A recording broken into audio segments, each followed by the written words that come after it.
This is Karen with newclevelandradio.net, and it is time for the Intentionality Gurus with Candace Pollock. Today, our title is Brainstorming versus Mental Contrasting, early in the morning, Unlocking Clarity and Momentum. So welcome to the Intentional Gurus, where we explore how to break through hidden patterns and self-sabotage to create the clarity, impact, and momentum you've been craving. Today, we're diving into a powerful pairing, brainstorming and mental contrasting. What are they? What do they help? When do they trip us up? And most importantly, can you use them intentionally to get unstuck and move forward in your work and life? Well, you must know that I'm in a mind space for the last 2 weeks, Candace, where I have no clarity at all. And what do you think produced that? Somebody else that I'm very close to is going through something, and so I can't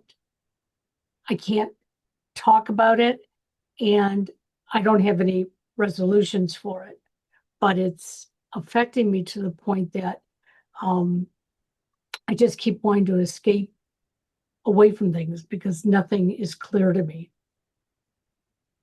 Yeah, and those times can be hard. I call it, kind of like getting caught up in a riptide. We're kind of getting carried away, and we can't necessarily find a way to assert some kind of control or I don't know what the word might be, but just feeling like we're getting swept up in this thing that Right.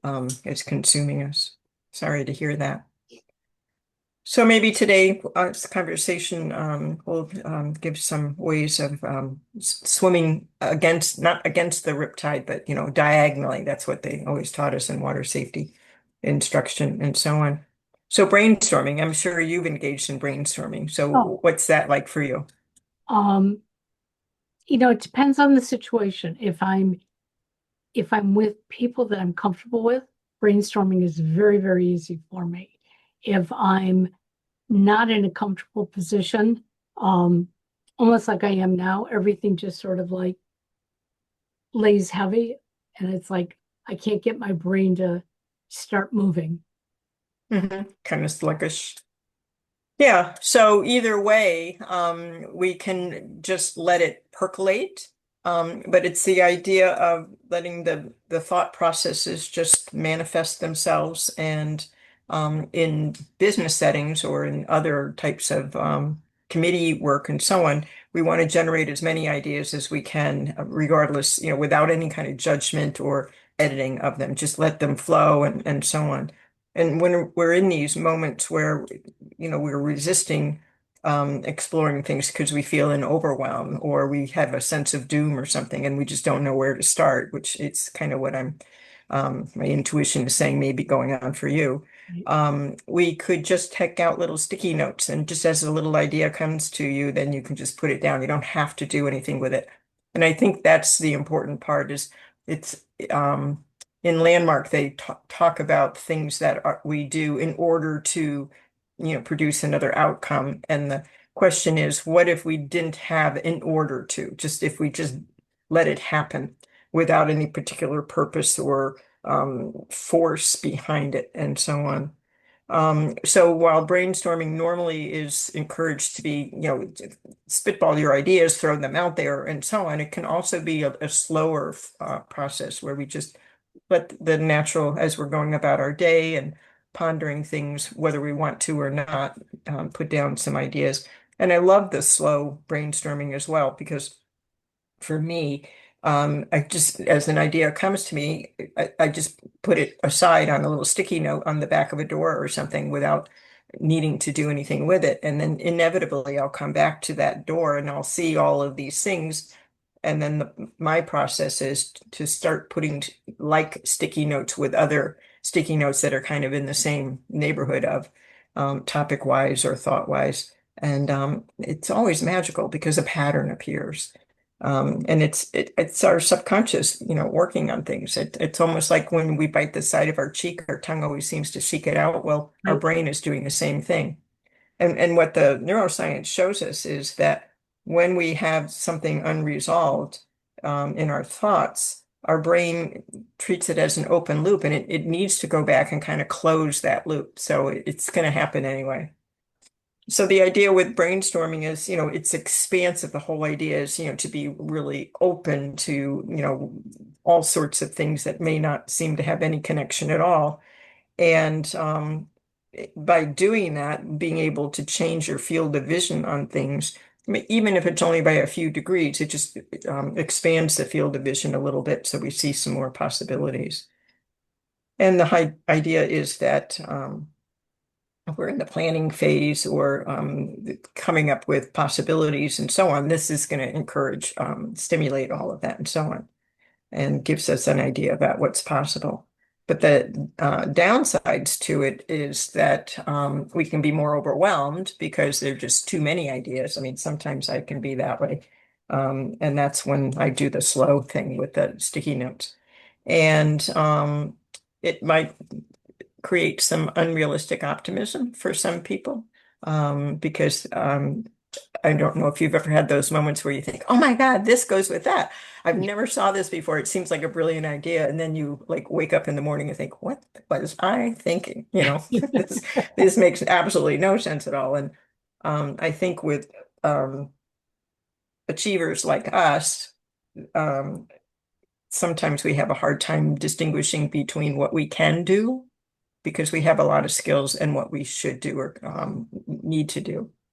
So I don't know if any of that resonates for you. And for a lot of people, it can be an excuse to procrastinate.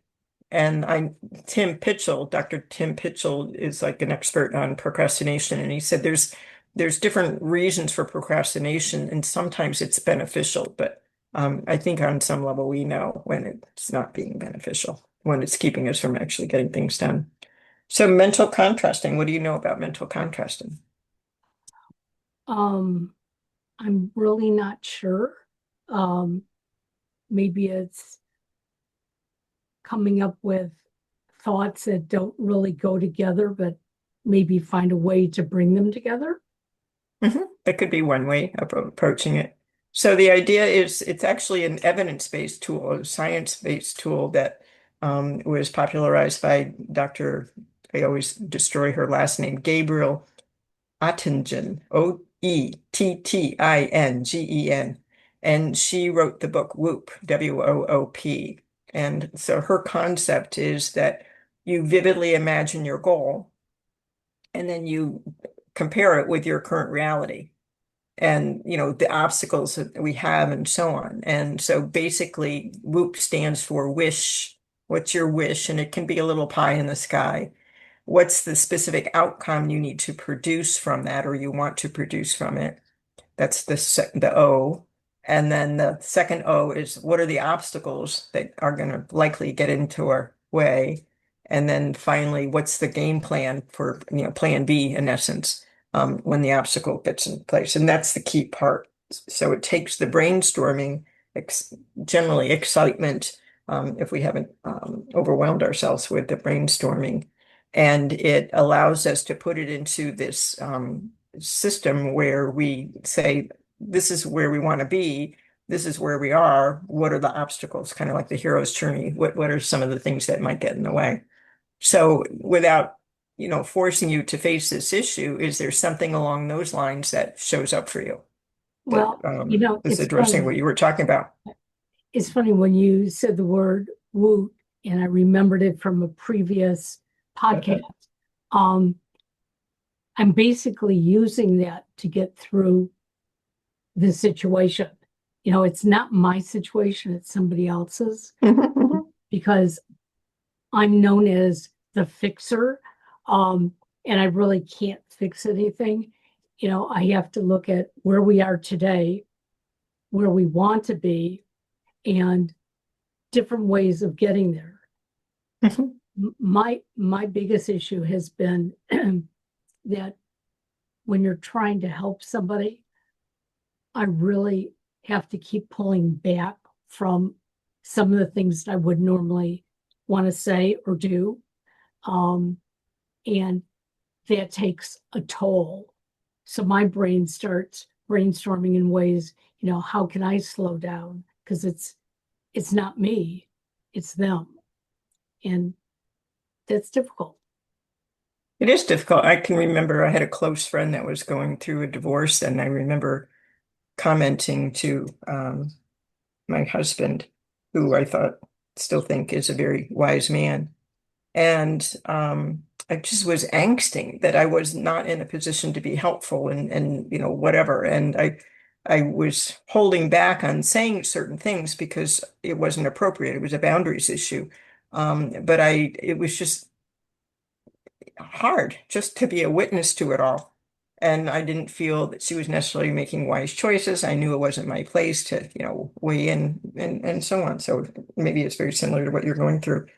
And then finally he said, dear, sometimes you're just um, required to watch the TV screen. You can't get into the TV and change the script. And that was such a wonderful release because, the thing that was tripping me up wasn't that I couldn't be helpful in some ways. It was that I felt that I needed to be helpful. It was my thinking about what my role needed to be. And actually my role just needed to be an empathic listener. Yeah. And it just kind of broke the spell in terms of that not being able to make it all right, the fixer. So I think we have that in common. So the idea is, we vividly imagine our goals and then we contrast it with the obstacles that are in the way. And it basically helps us connect our ambition in terms of the goals with reality. And some of the benefits are it can help us figure out which goals are worth pursuing. I mean, I can't tell you how many, like thousands of goals I've had and so on. And, they're constantly changing up and it's whatever. And but they're not all worth pursuing. And more recently in my life, I've been able to say, all right, you need to show me, goal, that you warrant my time and attention because I have, limited time, like all of us. Like we have 168 hours a week. And then it clarifies what we're going to be willing to commit our time and energy to. And then mobilize our energy to actually take action on it. And it helps us reduce the risk of blind optimism. Like, yes, I can, like the little Right. engine that could, or whatever that childhood story was. But it can be uncomfortable. Some of the cons are it can be uncomfortable because we have to confront the things that we can't do. I mean, as we get older, I don't know about you, but I can see the end of the runway closer than I can see the beginning of the runway. Sure. Yeah. And it happened so quickly. Like, when did that happen? And basically, some people talk themselves in. I've never done this myself. I don't know if you've done this, but talk themselves into some ideas like prematurely and have committed to them. Yep. A few too many of those things. And it's not useful in the beginning stages, when we're in the brainstorming. So there's a role for both of them. So you mentioned that you had applied the WOOP approach, which is, basically this mental contrasting. What else shows up for you? Not necessarily with this particular episode that you're talking about, but Well, I'm typically an independent brainstormer, not brainstorming with other people about what I need to do. My issue always comes down to the fact that I feel like I'm being judged, even if they're only in my brain. Okay. If I do that, what is he going to say? If I do this, what is she going to say? And it's like, I can't get myself to stop thinking about how other people are going to perceive my goals. so how would you use that in the mental contrasting as an obstacle? If that were an obstacle for you brainstorming and, sorting through these things as goals and so on, how would you say, oh, the risk is that I have this tendency to do what you just described that stops you? What's your plan B? I don't have one. That's my problem because I jump in head first. So what would your plan B be? And Um, if I were saying those words stop to you, jumping in head first. Think before you, dive in. Um, because I dive into my ideas and this is what I want to do. And yet I hear these voices saying, that's stupid, you shouldn't do that, whatever. And I then start changing all my goals. And yet nobody has said it to me other than the voices in my head. so do you have a name for those voices in your head? Um, Old tapes. Old tapes, okay. So voices of people from my past. So if you know that you had that tendency, as we all do, to various degrees and various things, what might you say to those old tapes, those voices from the past, Get as out a of your my plan B? Well, get out of my head. You don't belong here. Right. You don't I'm get free I'm in rent in my control. brain. Right. Yeah, I'm in control. And I would say maybe 60% of the time I can do that. But there's still that big chunk of time, 40%, where I fall into listening to something that, as I'm listening to it, I know it's not real. And I know it's not worth listening to, but I still do. So is it the feeling that it shouldn't show up or that somehow undermines your ability to do that? Or Yeah, um, I'm undermining my own ability if I can do whatever that is. You know, I will be convinced at that time either you've never done it before or you've done it and you didn't do well at it before, or where in the heck did you get this concept? what were you thinking? Yeah, exactly. Yep. Um, and it's funny because majority of the time I can bypass those voices because of that little sticky that I have on my computer. How is that working for you? But listening to the voices doesn't work for me. But I still haven't developed enough um, inner strength to just constantly tell them to get out of my head. Yet. Yes, yet. Okay. So do they show up in particular categories of issues? Is there like a pattern to it? No. No. And do they say the same things? Is it Yeah. like a particular? It's usually, you can't do that. You've never done it before. Um, you don't have the qualifications. Um, so I'll give it, for instance, I was working on a letter that I was sending to somebody who has special needs who wanted to work with me. And I was writing out what I was going to be able to do with them. Every sentence I wrote, I was getting this feedback. Oh, Karen, you can't do that. You're not qualified to do that. And so then go back and I rewrite it and keep rewriting it. And the person called me and said, do you have this put together for me yet? And I almost said, which I didn't, but I almost said, I'm really not qualified to do this. I'm going to refer you to somebody else.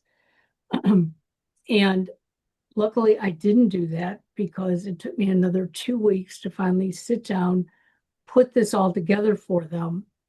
And I'm working with them now, and I feel very qualified. But initially, I kept saying to myself, what makes you qualified to do this kind of work? What's the earliest age that you remember thinking that thought that you're not qualified? Maybe 5 or 6 years old. Okay. And there probably were realistically some things that you had never done before, Oh, sure. given that, right? Okay. And so what are some of the things that you have said to yourself that you're not qualified to do besides this more recent episode that you are? Well, even like when I started podcasting 15 years ago, I wanted to do it. I said I was going to do it. I went out, I got all the equipment, I started, but then it took me probably another 2 months before I started because I looked at everything and I said, who the hell do you think you are? Why would you do this and who's going to listen to you? And, you know, all 15 the years things. later. Yeah. Yeah. Um, and that, I guess that's the good internal part of me is that I hear this stuff and it stops me, but I eventually find a way to push through it. So you persevere. Yes. So if you were to take that mental contrasting, so this is your plan B, when I hear myself say X, that stops me, then what's the plan B? Um, Ignore it and prove that I can. Or acknowledge it. Like, okay, I hear that. I know that you're going to be talking, and the more I resist you, the stronger you're going to seem to me. But I have abundant evidence that yes, there are many things I haven't done before, and I may not on the surface appear to be qualified to do, but um, the phrase I love is I'm going to see how far I can go. The other phrase I love is I'm going to dare to be ugly and just do it. I mean, I've dared to be like really horridly ugly on things, but until I finally came up with that, I was exactly doing what you did. Um, and we're always going to do it. Another thing my husband told me, I wanted to talk to my law partners about changing our um, compensation plan when I was a young attorney, and um, I would knock on the door of the guy that I considered to be my direct boss, a direct partner. And he would get this stricken look when he knew I was going to raise this topic. And it would just stop me in my tracks, like I wasn't allowed to just even talk about, hey, you guys are always going away and on trips and golfing and everything else. And I'm working and working and nothing has changed and so on. And again, I was talking to my husband and he said, Dear, the stricken look's a given. More or less like I was expecting not to face the stricken look, and then I could proceed with the conversation. And again, he broke a spell. And it's like, duh, I don't know why I didn't think of that because it had only happened like 1,000 times. But after that, knocked on the door, we had the conversation, it got changed. So where might those things work for you in this instance? And I know you know how to do these things, so I'm not saying it's, Oh, all or sure. nothing, but Yeah. some of these really deep-seated things are much more subtle and stickier, and they're harder to release and neutralize.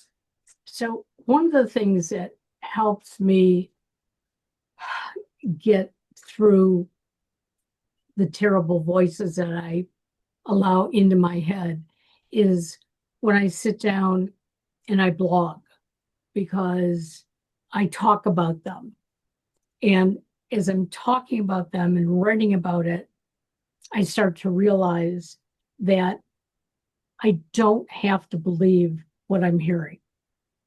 And sometimes that writing will like change my whole mindset and I'm fine. Other times it takes a number of times for me to sit down and write about it. And allow myself to realize this is normal. We all have these voices in our head.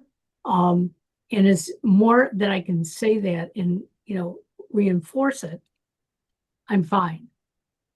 But there are times that you get, at least I do, I get very bogged down hearing it, assuming other people are saying it as well. And I just can't snap out of it. I just walk around with, you know, who am I and why am I doing what I'm doing? Or, you better not come up with any suggestions for anybody because, they're going to be stupid. And it will hang for a while. And then, either writing or doing a podcast like this will say, okay, yeah, I can get through this now. I can move forward.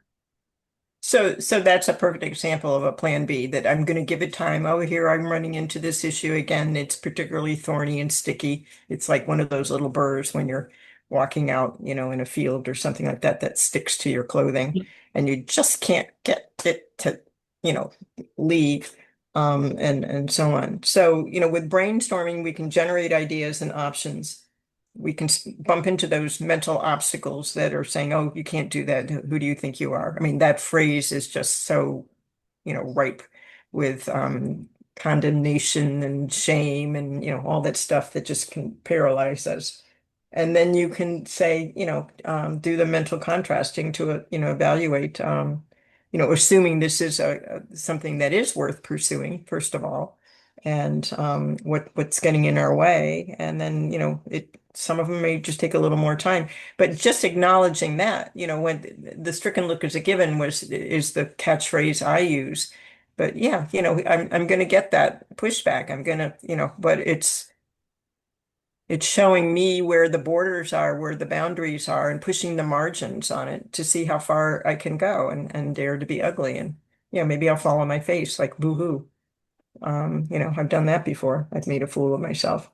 And then they become fun stories later, most of the time, not all the time.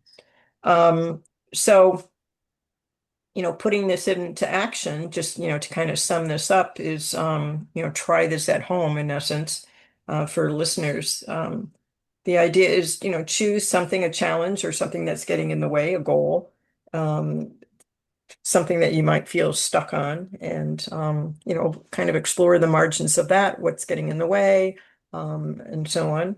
And then make a decision and, take some little action, just one tiny little step, look at what might get in the way again, and then come up with plan B for that.